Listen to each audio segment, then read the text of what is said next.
नमस्ते दोस्तों, मैं श्रज्योति आज की बात में आप सबका स्वागत करती हूँ। आइए आज की बात कर लेते हैं। आज बड़ा ही शुभ दिन है, पवित्र दिन है, सोमवार का दिन है, सप्ताह का पहला दिन है। तो पहला दिन शिव जी की आराधना करते हैं। तो शिव मंदिर जाइए और शिवलिंग का अभिषेक कीजिए। डिटेल में मैं विस्तार से आपको उपाय भी बताऊंगी। शुरू हम वास्तु से करते हैं, उसके बाद आज की खास बात और कृष्ण कथा में आज हम एक भक्त की चर्चा ले लेंगे। तो अंत तक बने रहिए तो आपको लाभ होगा। वास्तु की बात करें तो गुड लक के लिए गणपति की मूर्ति हल्दी से सजानी चाहिए। गणपति लक्ष्मी गणेश की मूर्ति घर में रखते हैं, सबके घर में गणेश की मूर्ति होनी चाहिए, रखते हैं लोग।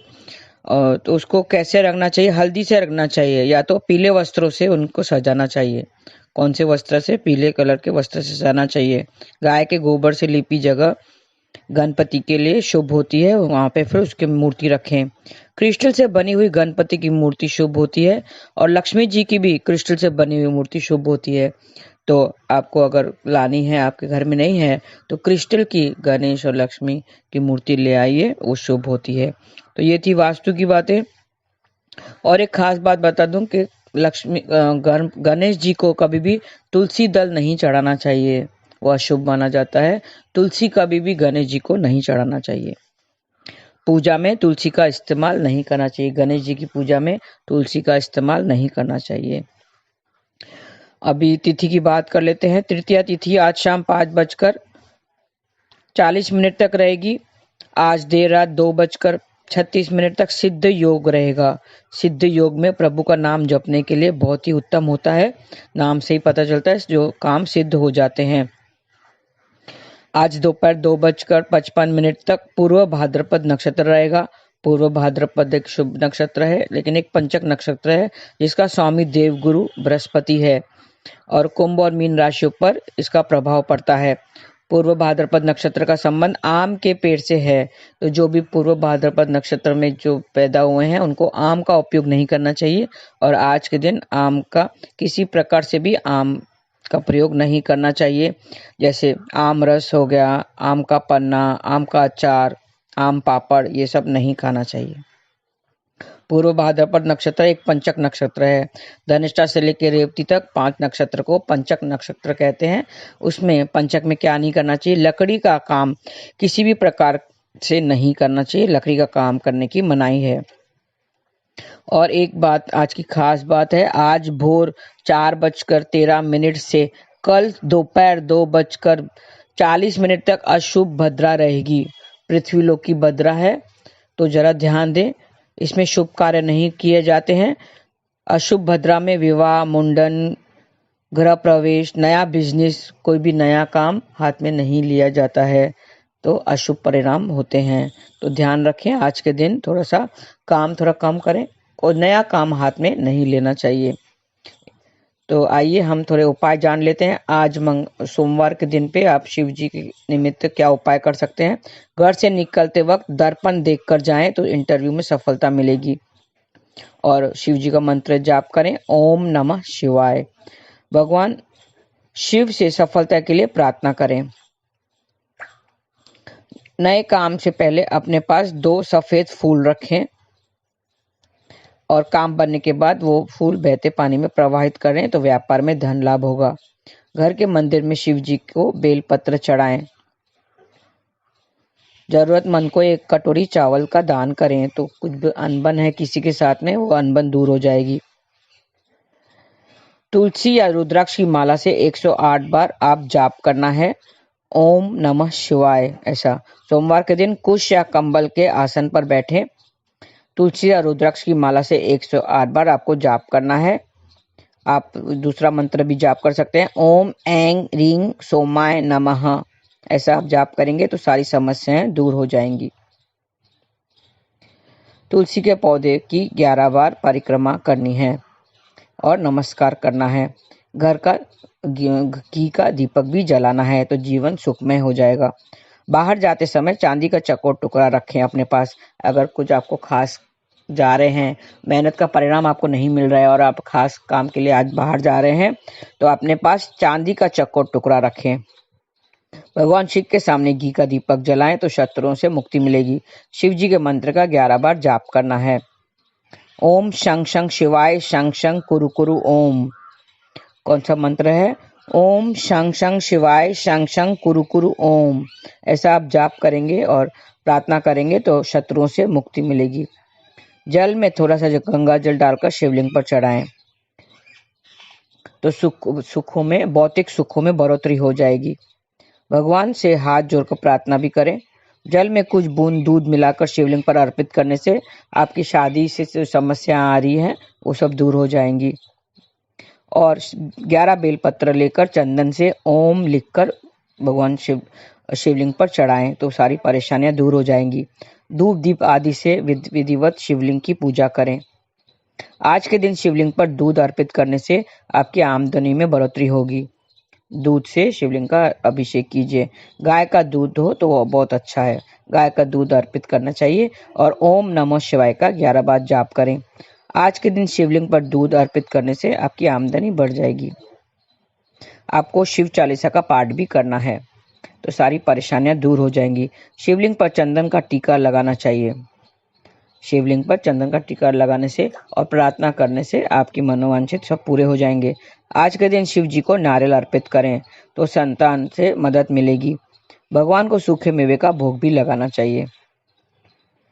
और आज खास क्या आपको नहीं खाना चाहिए, आप ध्यान रखें। आज चतुर्थी तिथि पर मूली का सेवन नहीं करना चाहिए। और तृतीय तिथि है, पहले तृतीय तिथि पर परवल का सेवन नहीं करना चाहिए। परवल अवॉइड करें, इससे शत्रु के समान आपको फल मिलता है। तो परवल का सेवन नहीं करना चाहिए। और बाद में 4 बजे के बाद आप मूली का सेवन ना करें। तो थोड़ी सी तिथि के अनुसार भी कुछ आइटम्स ऐसे होते हैं जिसका सेवन करने से अशुभ परिणाम मिलते हैं, तो आप वो अवॉइड कर सकते हैं। तो आइए अब कृष्ण कथा में हम थोड़ी ज्ञान की बातें करते हैं। कहते हैं 3 चीजों का ध्यान रखना चाहिए: सेवा, स्मरण और सत्संग। इनको पकड़ कर रखना चाहिए। सेवा भी कभी करनी चाहिए। स्मरण तो घर में करते ही हैं सब लोग जो भक्त होते हैं, वो स्मरण तो घर में हो जाता है। सत्संग भी आते जाते रहते हैं, लेकिन सेवा करने के लिए बोलते हैं तो मुझसे सेवा नहीं होती, सेवा नहीं कर सकती मैं, ऐसा कहते हैं। हम जैसे स्कूल में सोशल सर्विस के लिए मार्क्स मिलती है, पहले हमें छोटे बच्चों को सोशल सर्विस का एक पीरियड रहता था। सोशल सर्विस में क्या कराते थे, थोड़ा साफ सफाई कराते थे, यहाँ साफ करो वहाँ साफ करो। टीचर क्या देखती थी, टीचर इस देखती थी कि वो किस तरह सफाई कर रहा है और क्या क्या साफ कर रहा है, क्या क्या नहीं, उस हिसाब से उसको मार्क्स किया जाता था। सोशल सर्विस, सर्विस मतलब सेवा। तो हमसे जो साफ सफाई करवाते थे उस पर बच्चों को मार्क्स मिलते थे। हम ऐसे कहते हैं कि साफ सफाई हमसे नहीं होती। आप अपनी पसंदीदा सेवा ले सकते हैं। आपको अपने पसंदीदा सेवा, चाहे किसी भी तरह की सेवा आप कर सकते हैं। हर प्रकार की सेवा आपको आनी चाहिए। एक भक्त को हर प्रकार की सेवा आनी चाहिए। स्मरण अच्छा होना चाहिए। सत्संग भी रेगुलर जाना चाहिए। ऐसे नहीं कि एक दिन गए फिर 2-4 दिन छुट्टी कर दी, नहीं आज ये आए थे, आज मेहमान आए थे, ऐसा नहीं। सत्संग भी रोज ही रेगुलर होना चाहिए। अर्जुन ने भगवान कृष्ण को गुरु स्वीकार किया था। तो युद्ध में जब युद्ध के लिए गए थे, पहले वो तैयार नहीं था लड़ाई करने के लिए। फिर कृष्ण ने उसको समझाया और कृष्ण की आज्ञा मानी उसने। हमें गुरु की सब आज्ञा माननी चाहिए। गुरु जो कहता है उनके कहने पर करनी चाहिए। जैसे कृष्ण के कहने पर अर्जुन ने लड़ाई युद्ध करना स्वीकार किया। फिर कृष्ण ने कृष्ण की आज्ञा मानी और कौरवों के साथ उसने युद्ध करने को तैयार हो गया। पहले अध्याय में, जो पहले गीता का जो पहले अध्याय है, तो कहता है कि मैं युद्ध नहीं करूंगा। क्या कहता है कि मैं युद्ध नहीं करूंगा। फिर कृष्ण ने उसको गीता ज्ञान दिया। गीता ज्ञान लेकर 18वें अध्याय, जो लास्ट अध्याय है, 18वां अध्याय में कहता है कि मैं युद्ध के लिए तैयार हूँ। अब आप जैसे कहोगे वैसे मैं करूंगा। मैं युद्ध के लिए अब तैयार हूँ। तो वो एक अच्छा शिष्य की निशानी है। ये एक अच्छे शिष्य की निशानी है कि गुरु जो कहता है उसको मानना चाहिए। और वो युद्ध के लिए तैयार हो गया। वैसे ही शील प्रभुपाद जी महाराज हुए हैं, जिन्होंने अपने प्रभु की आज्ञा मानी, उसको प्रभु की आज्ञा दी कि आप वेस्टर्न कंट्रीज में, पाश्चात्य देशों में जाकर 1922 में उसको आज्ञा मिली थी। 1922 में आज्ञा मिली थी गुरु से कि आप पाश्चात्य देशों में, मतलब वेस्टर्न कंट्रीज में जाकर कृष्ण का प्रचार करो। तो गुरु के वचन ऐसे उन्होंने सुने और अपने आप को उसने तैयार किया। 30 साल तक उसने तैयार किया। फिर वो पाश्चात्य देशों में जाकर वहाँ के लोगों को कृष्ण के बारे में प्रचार किया। तो जाकर लोगों को कृष्ण के बारे में समझाई। ऐसे गुरु की आज्ञा उसने मानी। गुरु ने कहा था कि वो वहाँ जाकर उन देशों को जाकर, क्योंकि उनको उनकी अंग्रेजी अच्छी थी, तो उन्होंने बोला वेस्टर्न कंट्रीज में जाकर लोगों के दिलों में कृष्ण से जोड़िए, लोगों को कृष्ण से जोड़िए। तो गुरु की आज्ञा उसने पकड़ ली, उस आज्ञा का पालन किया। वह उन्हें कोई भी नहीं जानता था, अमेरिका में कोई भी नहीं जानता था, फिर भी उसने गुरु की आज्ञा मानी। गुरु की आज्ञा है तो मुझे करना ही पड़ेगा, उनकी आज्ञा माननी ही पड़ेगी, ऐसा उसने ठान लिया। और वो वहाँ पे गए और उन्होंने प्रचार किया। वो फ्लाइट में नहीं गए, वो कार्गो शिप में गए, जो जहाँ पे 20-30 लोग होंगे, 20-25 लोगों में, पूरे जहाज में 20-25 लोग थे। वो कार्गो शिप था, सीधा अमेरिका नहीं जाने वाला था। वो थोड़ी जगह पे रुक के सामान उतार के गया। उन्होंने सोचा कि आप मुझे इतना दूर भेज रहे हो। उनके मन में आया, गुरुजी आप मुझे इतना दूर भेज रहे हो, आपके जरूर मन में कुछ है, आप मुझसे कुछ बड़ा कराना चाहते हो, इसके लिए तो मुझे इतना दूर भेज रहे हो। तो गुरु की आज्ञा का पालन किया और आज देखिए क्या चमत्कार हो गया है। उन्होंने सारे अमेरिका में कृष्ण का प्रचार किया और आज वो, आपको पता होगा कि क्या चमत्कार हो गया है। गुरु कभी उपाय नहीं बताता, गुरु खाली आज्ञा देता है। गुरु कभी उपाय नहीं बताता है। कृष्ण ने अर्जुन को कोई उपाय नहीं बताए। गीता सुनाते सुनाते उसने नहीं कहा कि आप ये उपाय करो तो तुम्हें जीत मिलेगी, तुम जीत जाओगे।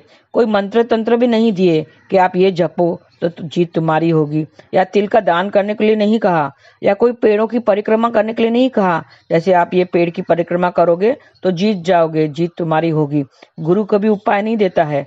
कृष्ण ने उसको उपाय नहीं दिए कोई, कृष्ण ने सिर्फ कहा कि उठो और युद्ध करो।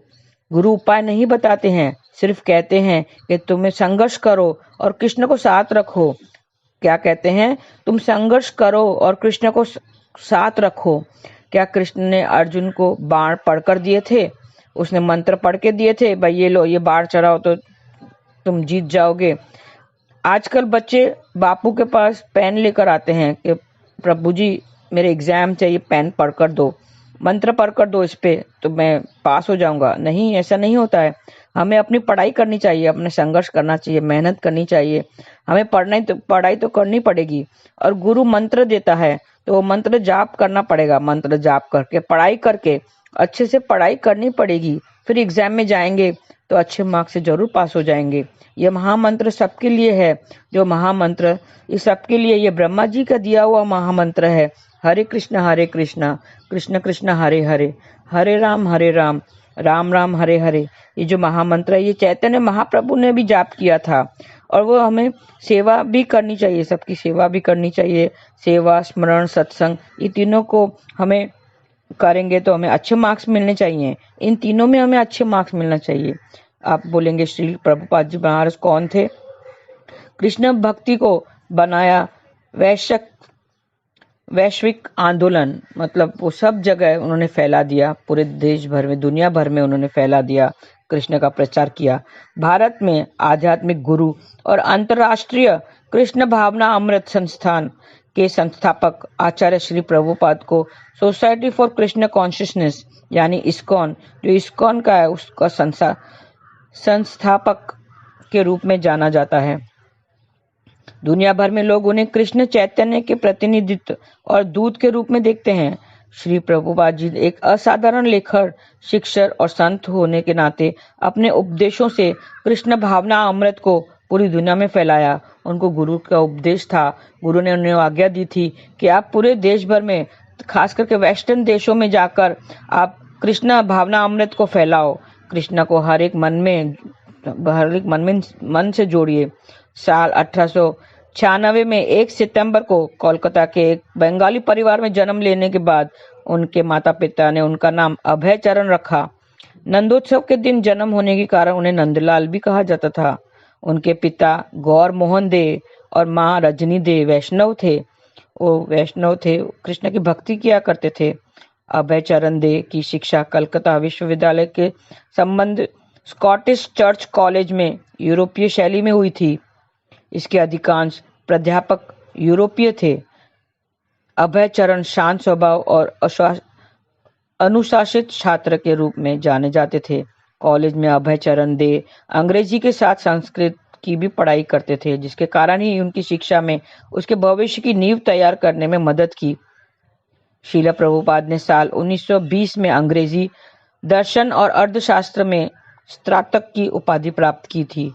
गांधी जी के स्वतंत्रता आंदोलन से प्रभावित होकर उन्होंने अपनी उपाधि को अस्वीकार कर दिया। जब वे 22 वर्ष के थे तब उन्होंने राधा रानी देवी से माता पिता के आदेश पर विवाह किया। कलकत्ता में साल 1922 में श्री प्रभुपाद पहली बार अपने आध्यात्मिक गुरु शील भक्ति सिद्धांत सरस्वती गोस्वामी से मिले। तब वे अभय चरण के नाम से जाने जाते थे। भक्ति सिद्धांत सरस्वती ने अभय चरण के भीतर विलक्षण प्रतिभा को पहचान लिया और उनसे वैदिक ज्ञान की शिक्षा के प्रचार प्रसार के लिए अपना जीवन समर्पित करने के लिए कहा। गुरु ने देखा कि उसके अंदर एक अलौकिक शक्ति है और ज्योति है जिससे वो उजागर करना चाहते थे और उनको कहा कि पूरा तुम जीवन उसके लिए समर्पित कर दो। विशेष रूप से अंग्रेजी बोलने वाली दुनिया के लोगों के बीच जाकर उन्हें भगवान चैतन्य के संदेश का प्रचार प्रसार करने का आदेश दिया। साल 1936 में उन्होंने अपने गुरु की दीक्षा ग्रहण पूर्ण की और उसके उपरांत श्रील प्रभुपाद जी ने भगवत गीता पर टिप्पणी लिखी और गौड़ीय मठ की सहायता की। साल 1942 में द्वितीय विश्व युद्ध के दौरान श्रील प्रभुपाद ने बैक टू गॉड हेड नामक एक पत्रिका शुरू की। वो लेखक थे और उन्होंने कृष्ण के जीवन पे उसने कृष्ण से प्रभावित होकर उसने बहुत सारे पुस्तक लिखी, जिसमें से एक था बैक टू गॉड हेड नामक एक पत्रिका शुरू की। यह पत्रिका आज भी छप रही है। साल 1950 में श्रील प्रभुपाद ने वानप्रस्थ जीवन को अपनाया। 3 साल बाद वर्ष 1953 में उन्होंने अपने गुरु भाई से भक्ति वेदांत की उपाधि प्राप्त की। उन्होंने वृंदावन की यात्रा की, जहां पर वे राधा दामोदर मंदिर में बहुत लंबे समय तक रहे। उन्होंने यहाँ कई साल तक रहकर शास्त्रों का अध्ययन और लेखन कार्य किया। प्रभुपाद का मथुरा और वृंदावन में गहरा संबंध रहा। वे मथुरा में होली गेट के बाहर गौड़ीय मठ में रहते थे। गौड़ीय मठ के स्वामी नारायण महाराज उनके समक्ष व गुरुभाई भी थे, जिनके कारण अक्सर यहाँ आकर रुकते थे और यहाँ ग्रंथ लिखने और अध्ययन का कार्य किया करते थे। उन्होंने अकेले ही भागवत पुराण के 17 अध्याय की पहली पुस्तक प्रकाशित की। इसमें प्रत्येक में 400 पृष्ठों के 3 खंड थे, जो एक विस्तार टिप्पणी से समृद्ध थे। इसके बाद उन्होंने अपने आध्यात्मिक गुरु के आदेशों को पूरा करने के लिए अपने को तैयार किया और श्री कृष्ण भावना अमृत के संदेश को लेकर अमेरिका जाने का फैसला किया। उस समय वहां हिप्पियों का चयन था। वहां जीवन व्यतीत करने वाले वे सभी लोग जो अपने जीवन शैली से निराश होकर जीवन तत्व की तलाश में इधर उधर खींचे चले आए और स्वामी जी को अनुसरण करने लगे। धीरे धीरे लोग उनके प्रति अधिक गंभीर होते गए। श्रील प्रभुपाद ने अनुयायी पाकों में नियमित रूप से कीर्तनों का आयोजन करने लगे। उस समय वहां के युवा अनुयायियों ने श्रील प्रभुपाद जी से दीक्षा लेने प्रारंभ की, जो वैदिक और वैष्णव सिद्धांतों का पालन करने का वादा करते थे और प्रतिदिन हरे कृष्ण महामंत्र का 16 माला जाप करते थे। जुलाई 1966 में श्रील प्रभुपाद ने अंतर्राष्ट्रीय कृष्ण भावनामृत संघ इस्कॉन की स्थापना की। इस तरह से उसने अपने गुरु के वचन का पालन किया और वेस्टर्न कंट्रीज में पाश्चात्य देशों में जाकर, अमेरिका जैसे देशों में जाकर, जहां उसका कोई पहचानता नहीं था, सिर्फ 40 रुपए, उस समय के 40 रुपए खाली जेब में लेकर उन्होंने ये सब किया। तो आपने देखा कि आपको भी सेवा करनी चाहिए, गुरु की सेवा। गुरु के जो वचन है वो पत्थर की लकीर को मानकर गुरु के वचन जो भी हैं गुरु एक करना चाहिए और गुरु की आज्ञा मानना चाहिए। तो सेवा, स्मरण और सत्संग, इन तीनों से जुड़े रहना चाहिए। हमें नाम जाप करना चाहिए, स्मरण करना चाहिए और हरे कृष्णा कृष्ण कृष्ण हरे हरे, हरे राम राम राम हरे हरे, ऐसा करते रहेंगे। सत्संग से जुड़े रहना चाहिए, रेगुलर होना चाहिए। ऐसा नहीं एक दिन जाने का 4 दिन नहीं जाना, ऐसा नहीं, रेगुलर सत्संग आपको जाना चाहिए। और फिर सेवा भी करनी चाहिए, वहाँ की मंदिरों की साफ सफाई करना, लोगों की सेवा करना, दान धर्म करना, ये सब हमारे अंदर होना चाहिए, ताकि हम ये 3 गुणों में हमें अच्छे से मार्क्स मिल सके। तो आज के लिए बस इतना ही। आपका दिन शुभ रहे। हरे कृष्णा।